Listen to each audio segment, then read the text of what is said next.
Assalamualaikum warahmatullahi wabarakatuh.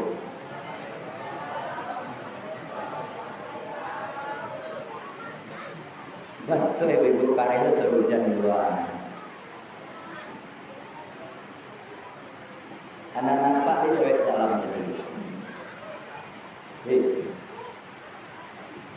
Anak-anak Pai berjalan-jalan ke Bukit Tinggi. Bu, Pai berjalan-jalan ke Bukit Tinggi. Jan lupa singgah sebentar di negari Baso. Kok lain satu awak jawab salam doa ini. Amun doa awak masuk surga. Jawabnya. Itu yang betul-betul doa tu. Assalamualaikum warahmatullahi wabarakatuh.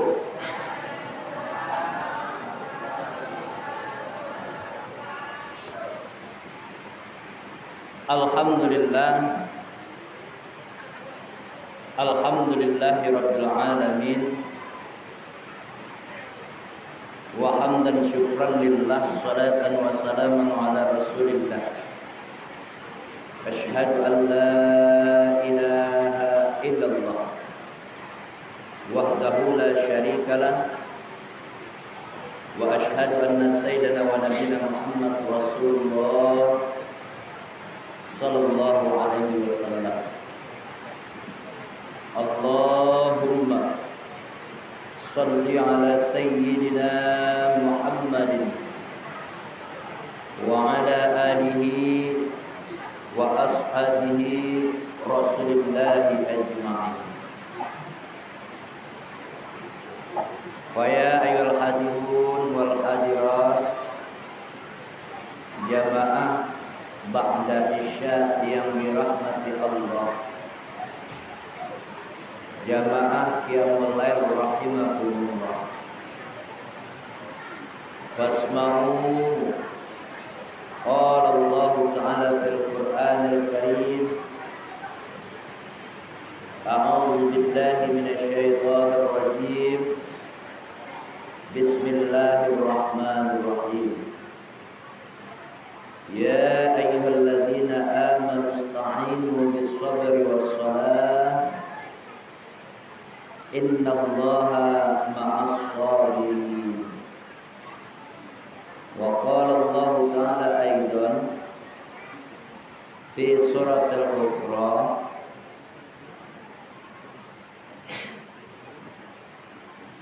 Ara'aital ladzi yukadzibu bid-din fadzalikal ladzi yad'ul yatim alai wa la yahuddu ala ta'amil miskin fawailul lil musallin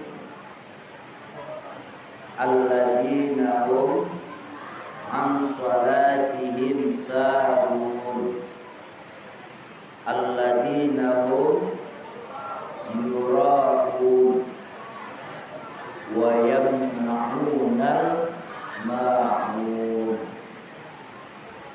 Shadaqallahul azim. Puji, puja, syukur kehadirat Allah Subhanahu wa ta'ala. Salawat dan salam di baginda Nabi Muhammad Rasulullah sallallahu alaihi wasallam. Allahumma shalli ala sayyidina Muhammad wa ala ali sayyidina Muhammad. Yang sangat kita hormati Bapak Pengurus Musalla Surau Salwa, seperangkat kepengurusan lainnya beserta jajarannya, seterusnya kepada para tuan guru, para alim ulama, tokoh masyarakat, dan ditinggian sarang tiang yang didahulukan selangkah.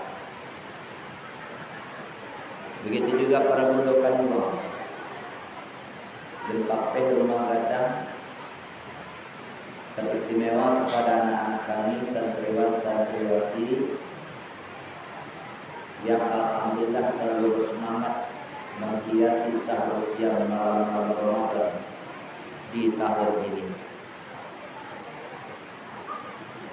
Ibu dan bapak, hadirin wal hadirat yang dirahmati Allah. Aijale sorong ke kampung. Aijale. Tidak ada sorong ke dalam dunia. Sorong ke dalam. Awak ujian awak mengalir.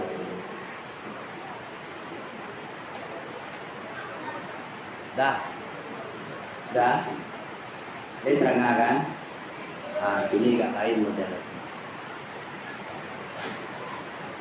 Bersyukur kembali kita kepada Allah. Berselawat kita kepada baginda Nabi Muhammad Rasulullah. Allahumma shalli ala Sayyidina Muhammad wa ala ali Sayyidina Muhammad. Bang, aja ya. Nah, makanya yang namanya umat Nabi Muhammad, maaf, seawam-awamnya beliau, sebodoh-bodohnya beliau, kalau aku maksud yang rendah, pasti ujung-ujungnya dia mengaku umat Nabi Muhammad yang dia harapkan mendapatkan syafaat. Iya kok, iya Pak. Apalagi suasana seperti ini, Pak.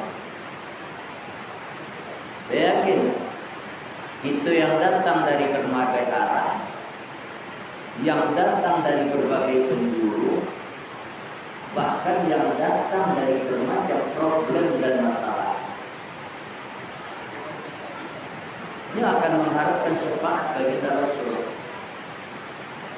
Jadi ibu dan bapak, mari selagi Allah masih beri kesempatan kepada kita, selagi Allah masih memberikan nikmat di sisa-sisa kehidupan kita, marilah kita menggunakan kesempatan itu sebaik-baiknya.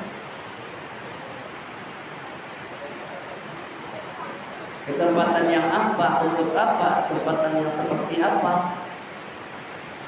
Yaitu kesempatan menabungkan, menumpukan amal ibadah sebanyak-banyaknya selain daripada rukaan sejadah. Selain daripada ruku ada sujud. Banyak ibadah-ibadah lainnya. Banyak ibadah-ibadah yang tanpa butuh pengorbanan itu, tapi nilainya di sisi Allah begitu dahsyat. Salah satu contoh, anak pak yang betul-betul itu tidak bisa tidur. Kalau orang kalinya apa lulutnya, pak serati oleh dia. Salah satu contoh, ketika ada seorang MC atau pentausiah berceramah di bukunya Nabi Muhammad, bersama-sama kita jawab. Hari kita berselawat kepada Nabi kita Muhammad Rasulullah sallallahu alaihi wasallam. Itu salah satu bentuk cinta kepada Rasul. Karena dia langari ibu pandai-pandai misalnya wanita-wanita kerajaan persiapan berbuku menjalankan berbuku atau bersenandung. Sallallahu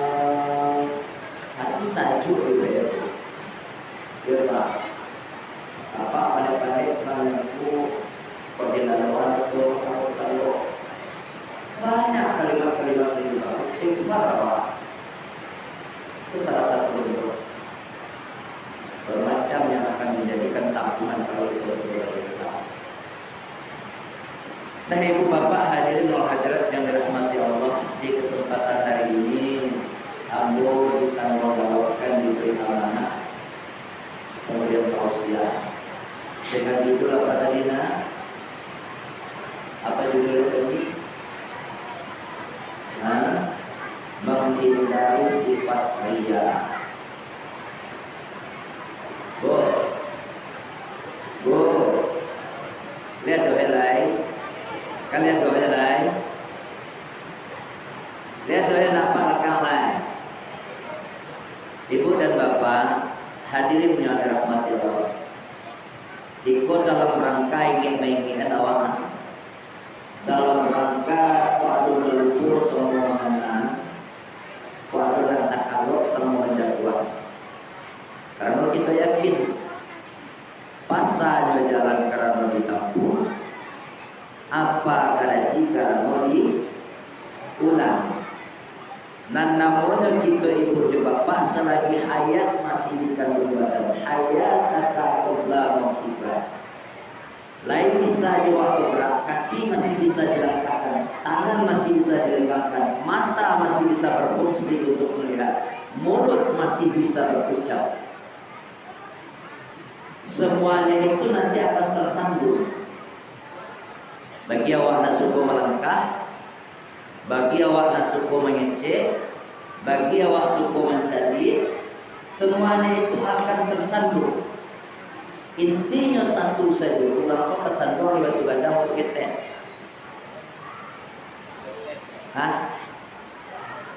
Di batu ketek pula sesuai dengan kajian awal orang membahas dalam kitab Al-Hikmah itu disiplin berhikmah. Kurang banyak tersandung untuk ketek. Betul tak bu? Betul. Kalau ada orang tersandung di batu ganda, bagaimana dia? Tak kicuh bana awak tak kicuh terinan kalam begini lain modalnya. Tak kicuh menjadi laku gitu gini. Woi kadang tidak tak kicuh di negara. Tapi itu kan bahasa kosong.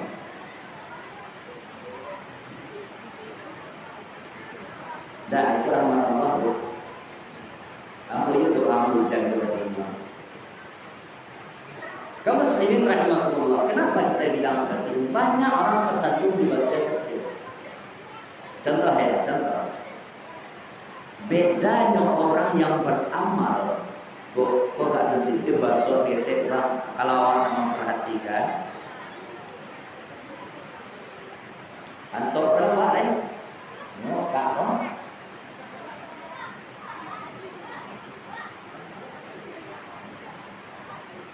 Itulah modalnya. Bedanya antara orang yang tulus ikhlas beramal, berbuat baik, melakukan kebajikan di atas permukaan bumi ini, dengan orang yang tidak tulus itu bedanya tipis. Bedanya tipis. Tanda-tandanya kalau orang itu tulus beramal, dia tidak akan baca apa efeknya, bagaimana akibatnya, apa yang akan terjadi, dan berpikir orang tulus. Salah satu bentuk contoh. Tapi kalau orang banyak yang tidak tulusnya persis seperti ayah ini, batang ayis. Kedua, orang yang seperti ini, yang tidak tulus ini, dia akan memikirkan efeknya di belakang. Itulah kajian dia tadi. Sahibu dalam artikel Nabi baginda Rasulullah, Nabi Muhammad Rasulullah SAW akibatnya diawali dengan innamal a'malu binniyat. Dia tipis bocor baca ya, mau ngaji pak. Terkadang mau ada posisi baca Al-Quran. Ibu, di dalam bulan puasa itu dianjurkan gadang pembacaan Al-Quran cocok. Kalau awak lenamu mengasah otak ini berpolitik di dalam beribadah, awak baca seorang tu awak kan, dia nanti kepesannya kece Imam Al-Zarqasi supaya awak jangan kena hukum di dalam kaidah membaca Al-Quran pasangnya. Sana aku membaca Al-Quran karena Allah ceknya juga.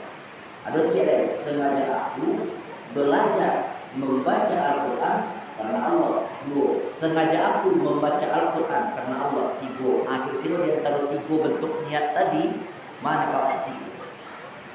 Pertama, sengaja aku membaca Al-Quran karena Allah. Yang kedua, sengaja aku belajar membaca Al-Quran karena Allah. Yang ketiga, sengaja aku membaca Al-Quran karena Allah. Tiga model. Kau pilih secara kaidah bahasa yang kita ambil nomor 2. Ada kata-kata belajar. Kemudian dia baca Quran. Bismillahirrahmanirrahim. Qul a'udzu birabbil falaq min syarri ma khalaq wa min syarri ghasiqin idza waqab. Ada salah di sini. Kebetulan ada yang negur. Ketika orang tidak ada yang negur ini, disitulah innallaha sami'un 'alim, kekuatan Allah lahir. Kita tidak pernah diuji. Paham ibu bapak? Kemudian ulang kaji. Kemudian ada pula yang masang niat baca Quran. Wah, seorang sama dibaca pakai ini. Terkadang kawan lain itu menilai dia, nah bukan dia sebenarnya orang macam ini.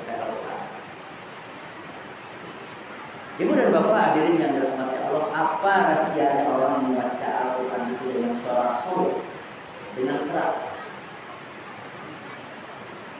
Karena di dalam salah satu firman Allah, Allah pernah sampaikan, "Idza dzukirallahu wajilat qulubuhum wa idza tuliyat 'alaihim ayatu."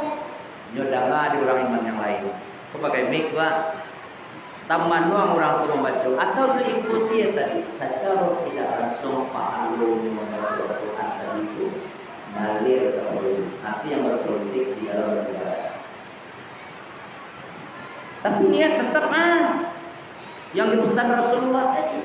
Kalau niat awak betul-betul untuk lillahi ta'ala, berpolitik kita di dalam beribadah mendapatkan nilai di sisi Allah, dapat poin di situ. Tapi terkadang tidak membanggakan serencak soal dosa. Dia terangkan orang atau dia Rasulullah orang salahnya. Nah, itu pengantarnya untuk masalah definisi ria.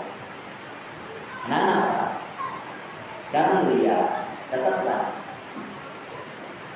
Apa itu ria? Sebelum kita masuk kepada ria itu asal katanya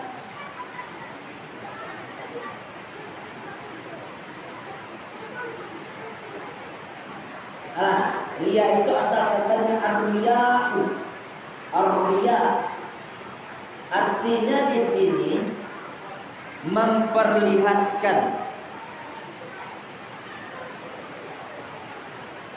atau mempamerkan.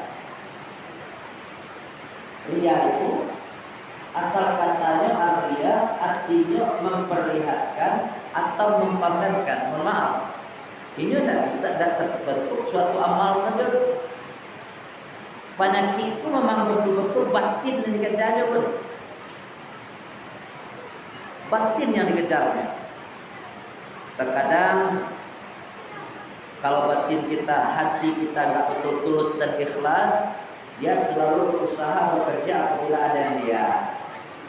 Contoh, maaf ditunda pergikan kondangan bayi barale, bayi barale. Padahal awak di dalam Islam telah diajarkan dituntut untuk tutup aurat sebesar-besarnya. Dek karena awak menyogalang baca rokan aku nak nampak itu sungguh. Boleh saja sah-sah saja kita sampaikan, kita pakai, kita laksanakan. Tapi kepada yang mahram kita, tidak usah kita pamer kepada yang lain. Masalahnya nanti efeknya bukan sekedar untuk batin orang-orang yang melihat saja, tidak. Tapi bisa saja tadi memunculkan efek berupa kriminal. Yosilo itu kurang kriminal, dia itu kurang kurang. Salah satu efeknya. Jadi dia tidak tergantung kepada sikap saja, perbuatan saja, tapi bentuk dari niat kita. sifatnya batin. Dan itu jarang akan dirasakan oleh seorang pribadi, ibu dan bapak. Apa cari ya? Sifat-sifat serupa itu kalau lama laki ke diri awak, jarang individu yang bersangkutan itu akan sadar. Jarang. Kecuali dia betul-betul mau untuk istighfar, introspeksi diri, muhasabah diri. Ini jarang untuk siapa yang gak bisa mencari orang lain. Inilah penyakit batin yang sangat-sangat tidak diridhoi oleh Allah Subhanahu wa taala. Bahkan Allah sendiri nyata-nyata terang langsung sampaikan penyakit riya, salah satu bentuk penyakit orang-orang munafik yang termasuk meruntuhkan agama.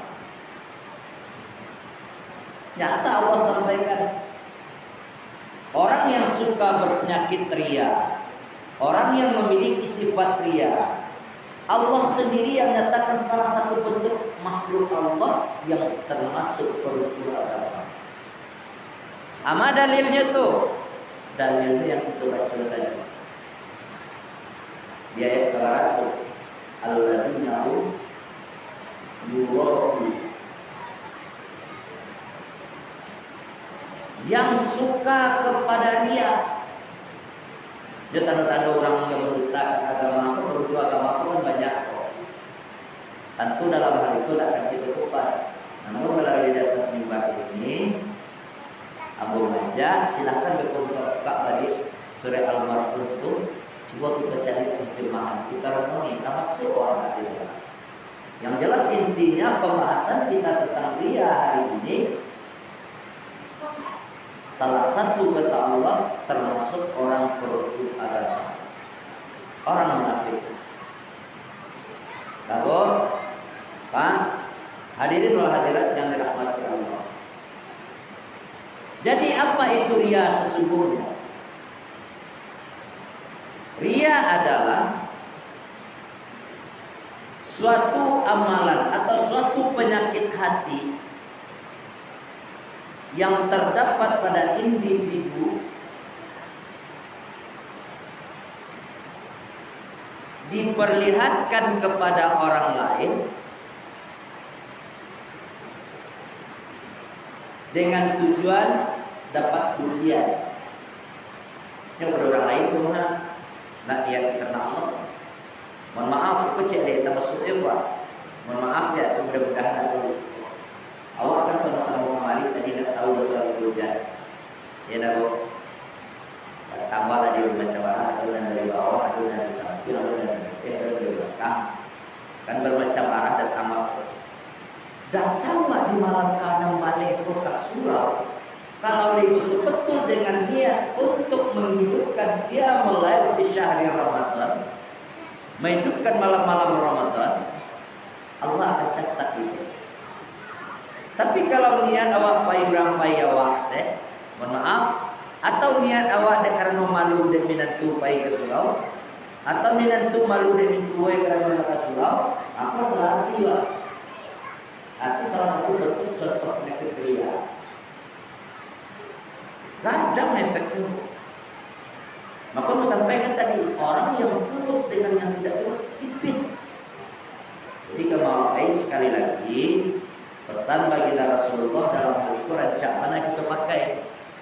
Mau ibu ambil wudhu, masangnya.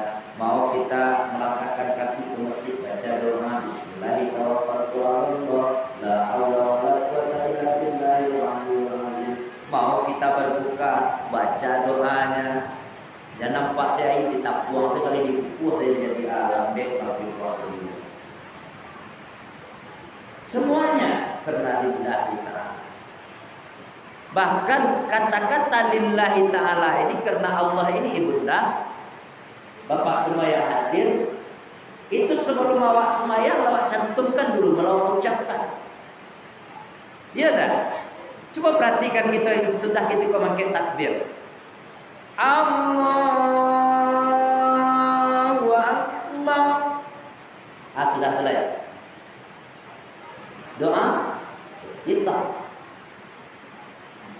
Selipan di situ ada kalimat inna sholati, sesungguhnya salatku, wa nusuki, wa mahyaya, hidupku, wa mamati, dan matiku, acu satyu awak takbiratul ihram. Itu yang menunjukkan sesuatu apapun yang kita lakukan, tanamkanlah dengan niat lillahi ta'ala. Ibu dan bapak hadirin dirahmati Allah, sebagai penutup, saking tajamnya cara masuknya setan menuju kepada qalbun kita masing-masing, Allah nak dilepaskan kita dalam hal ini, Pak. Rasulullah nak lepaskan kita. Kita dikasih senjata. Yang pertama doa. Sebagaimana disabda baginda Rasulullah, di satu sisi Rasul pernah menyampaikan doa silahul mu'min. Wahai orang-orang beriman, wahai orang-orang Islam, ahlul taqwa, ketahuilah doa itu silahul mu'min, senjata orang-orang mukmin. Jadi intinya kalau awak ada berdoa berjamaah atau selesai kita sholat, jalan sholat serta sampai akhir kata mohon kepada Allah. Diskusikan masalah dirinya, kadukan apa permasalahan kita itu, kadukan kepada Allah. Karena doa itu adalah senjata. Wa imaduddin, tiang dari agama. Kita bayangkan musala apa benar Pak? Musala yang ada tiang di tengah kau, andai kata ada tonggak kau, kira-kira apa akan terjadi? Tak ada tonggak di tengah kau, ya dah, pasti bolo hari gampung. Allah berkehendak, kalau lah tonggak kau dah ada, awak di dalam kau, cetak tuang di BMI. Doa bagaikan tiang. Ketiga, wa nurullahu samawati wal ard, doa itu adalah penerangnya, cahayanya langit dan bumi. Sungguh sombong seorang hamba yang berdoa. Yang ketiga, yang kedua, sejak awak yang dititikkan Rasulullah, yang diajarkan oleh Allah di dalam syariat Islam, biar awak terhindar dari penyakit riya, perbanyak mengucapkan kalimat-kalimat thayyibah, terutama istighfar. Istighfar tu, kalimat istighfar, anak apa? Istighfar apa kalimatnya? Halo, yang putri, istighfar apa kalimatnya? Nada tahu. Istighfar apa kalimatnya? Astaghfirullah. Tambah kaji Cilebon. Ketika ada yang membaca astaghfirullahalazim, apalagi kita di dalam majlis, secara bahasa mau dipimpin oleh imam awak, astaghfirullahalazim, astaghfirullahalazim. Jangan tok sibuk ya Pak nak, mak go. Walaupun diam ngamek setidaknya dalam hati awak mari. Bahkan kau itu secara kaidah bahasa astaghfirullah itu diawali hurufnya ada. Hurufnya. Huruf awalnya alif. Alif itu di dalam kaidah bahasa artinya mufrad. Bersangkutan kepada individu yang membaca. Kalau Pak Imamnya membaca astagfirullah, artinya kan ampuni aku ya Allah, keciptain apa astagfirullah. Itu Pak Imam minta ampuni aku ya Allah, ampuni aku ya Allah. Awak yang jemaah nak satu ya. Jangan harap kita dapat ampunan dari Allah, karena kalimat yang dia ucapkan adalah bukan na. Tolong kita praktekkan. Mari ibu dan bapak, kita minta ampun kepada Allah dari seluruh kesalahan dosa-dosa kita, baik disengaja atau tidak disengaja. Mudah-mudahan secara bersama kita beristighfar, minta ampun kepada Allah, dilepaskan, digugurkan semua dosa-dosa kita tersebut. Saya astaghfirullah rabbal baraya, astaghfirullah minal khataya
perbanyaklah dengan kalimat-kalimat thayyibah. Insya Allah kita akan mendapatkan sebuah kesejukan dan ketentraman. Nah, itulah ibu dan bapak, hadirin wal hadirat jamaah tausiah yang dirahmati Allah. Mudah-mudahan bermanfaat, tidak saja untuk penceramah, begitu juga untuk kita semua. Andai kata ada kesalahan, kekhilafan, kekurangan, datangnya dari Al-Fakir yang masih dalam kekurangan, yang benar datang dari Allah Subhanahu wa ta'ala. Banyak maaf. Aku qala za astaghfirukum fastabiqul khairat layum inna shaum fi syahri Ramadan. Assalamualaikum warahmatullahi wabarakatuh.